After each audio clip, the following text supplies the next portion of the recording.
So I remember taking a social studies class in the 6th grade. And every day the teacher would write a current event headline up on the chalkboard. And our responsibility as students was to come up with a thought-provoking question based on the title of the headline. And on one particular occasion, the title of the headline, which I wish I could remember, but it had the word gored in it. G-O-R-E-D, as in the man was gored by an enraged bull. And as a 6th grader, I did not know the definition of the word gore, but I did know that the Vice President of the United States of America, this was 1994, was a man named Al Gore. And so I shared a thought-provoking question with the class, asking why the Vice President had been at this bloody event. And as you can imagine, there were some giggles from the room, and a confused look on the teacher's face, and a wave of embarrassment when I realized that the entire classroom and myself were not talking about the same thing. But I'll always appreciate that instructor. He never dismissed my question. He never announced to the class, that's not what we're talking about, or wrong gore.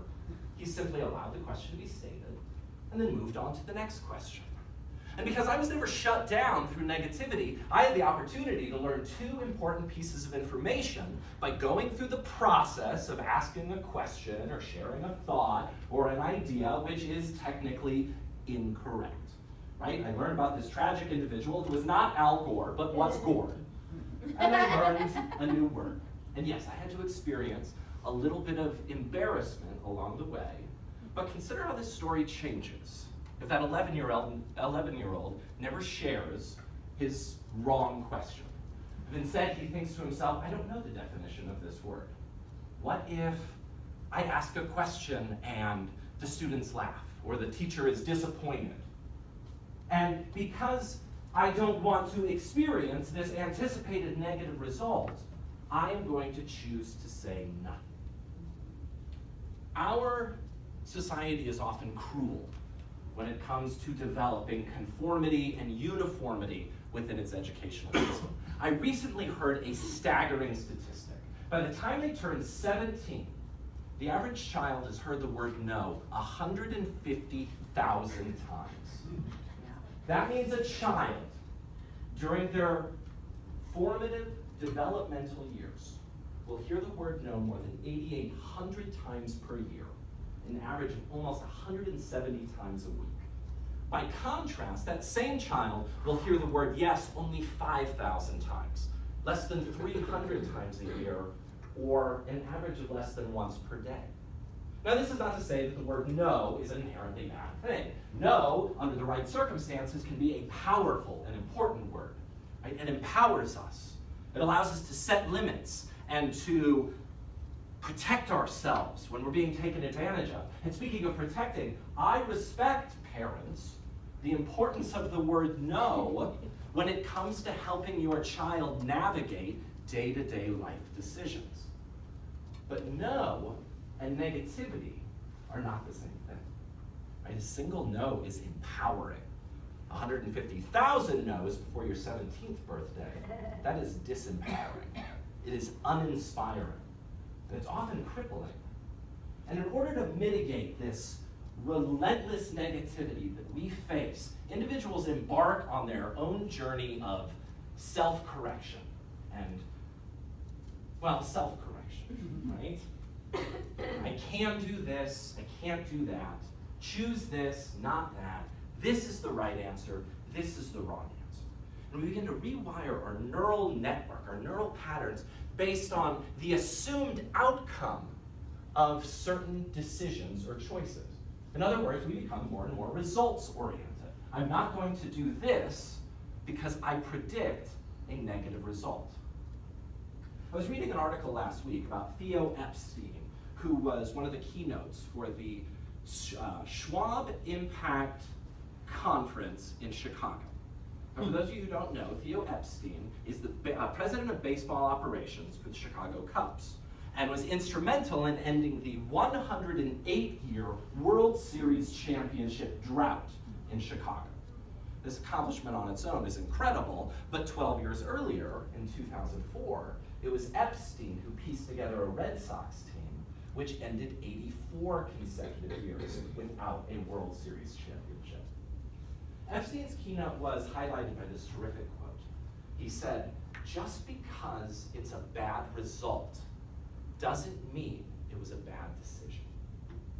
See, baseball is a process-driven sport, and failure is a necessary product of process.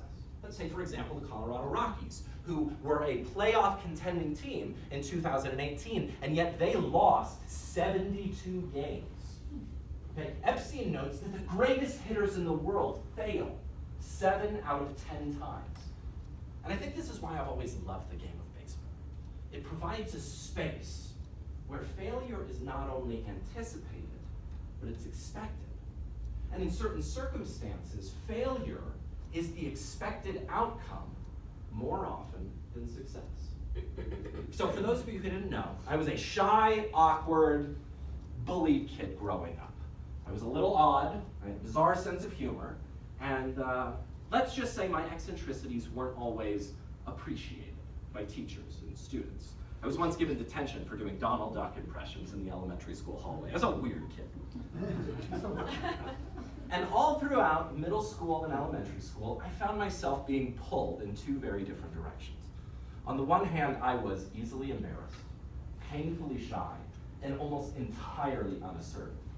On the other hand, I had this inexplicable drive to share my ideas, my thoughts, and to perform. Now, during middle school, because I didn't have very many friends, I embarked on my own journey of self-correction and self-regulation. I attempted to manipulate my behavior based on my perception of what other people liked in order to find acceptance. I changed those parts of me which I felt faced the most scrutiny and criticism, all in an effort to be accepted by my peers. By the way, if this sounds familiar, it's the story of every middle schooler ever.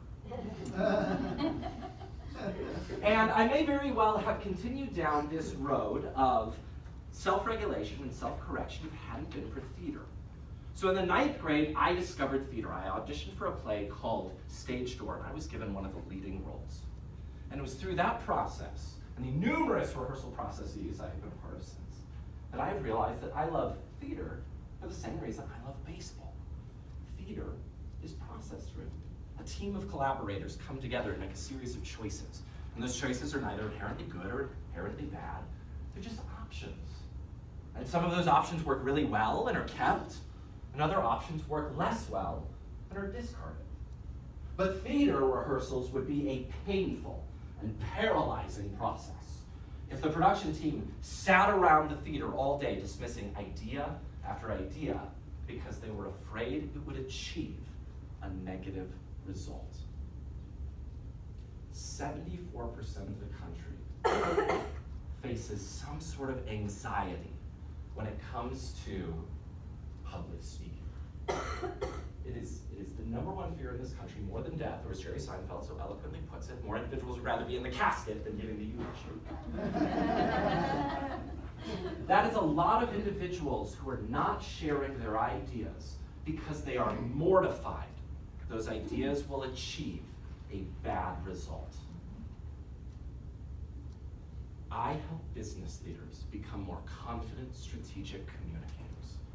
Whether it is a personal decision to be a more impactful and memorable communicator, or it's a professional one based on the needs of your company, I offer clients a guided, hands-on approach to strategic communication, utilizing tools that have empowered me and taught me to trust the value of process over the fear of a negative result.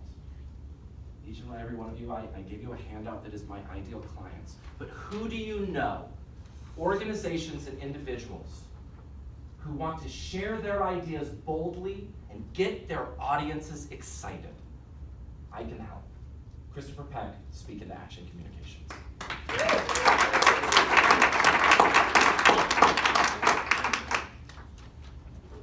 God damn, that was good. Yeah. I wish there were first. Yeah, that was good. Yeah, I wanted to. Yeah. You have I don't ask you questions. Well, That's what he does for a living.